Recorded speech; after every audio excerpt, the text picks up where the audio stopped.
1.3 exercise का 1.3 का NCERT कक्षा 10 क्वेश्चन नंबर 1।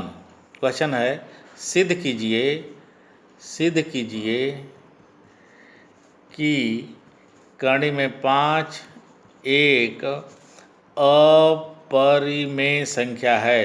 अपरिमेय संख्या है। इसकी उत्पत्ति इस तरह लेते हैं, हम कंट्राडिक्शन मेथड से सिद्ध करेंगे, विरोधाभास विधि से। इस विधि में हम मान लेते हैं कि जो दी गई संख्या वह परिमेय संख्या है। तो कर्ण में 5 माना कर्ण में 5 एक परिमेय संख्या है। परिमेय संख्या है तो परिमेय संख्या की परिभाषा के अनुसार कर्ण में 5 बराबर हम लिख सकते हैं p/q। p/q जो है पूर्णांक है, धनात्मक पूर्णांक है, तो ये और q is not equal to 0 है, धनात्मक पूर्णांक है। अब हम इसके अतिरिक्त एक है कि p तथा q का एक के अतिरिक्त अन्य कोई सार्वनिष्ठ गुणनखंड नहीं है, यानी कि सार्वनिष्ठ गुणनखंड नहीं है। तो इसलिए हम इसको देखिए पुनः अब लेते हैं कर्ण। अतः अब लेंगे कर्ण में 5 बराबर जो है p/q, यानी p बराबर 5 कर्ण में 5q। दोनों पक्षों का वर्ग करने पर वर्ग कर देंगे तो p² इज इक्वल टू हो जाएगा 5q²। इसलिए पहले हम पढ़ चुके हैं p² 5 से विभाज्य है, इसलिए p 5 से विभाज्य होगा, इसलिए p² 5 से विभाज्य है, इसलिए p भी 5 से विभाज्य होगी।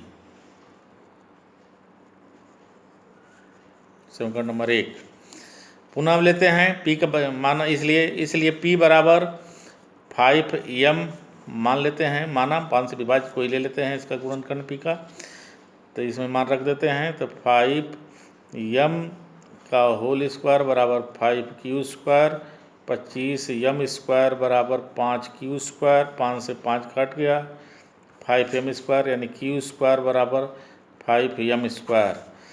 तो q² यहाँ से निष्कर्ष निकलता है q² 5 से विभाज्य है, इसलिए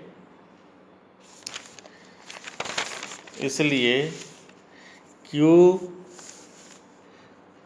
भी 5 से विभाज्य होगा। परंतु हमारी कल्पना है, परंतु p तथा q का एक के अतिरिक्त अन्य गुणनखंड नहीं है, माना गया है का एक के अतिरिक्त कोई अन्य गुणनखंड नहीं है, परंतु यहाँ हमने सिद्ध किया है p तथा q का 5 गुणनखंड है। तो यहाँ पर सिद्ध किया गया है p तथा q का 5 भी गुणनखंड है। अतः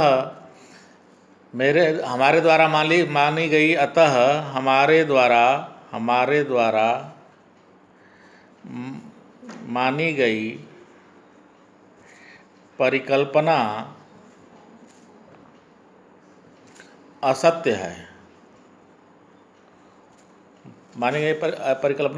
है।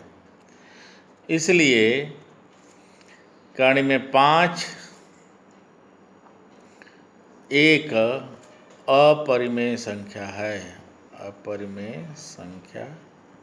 है।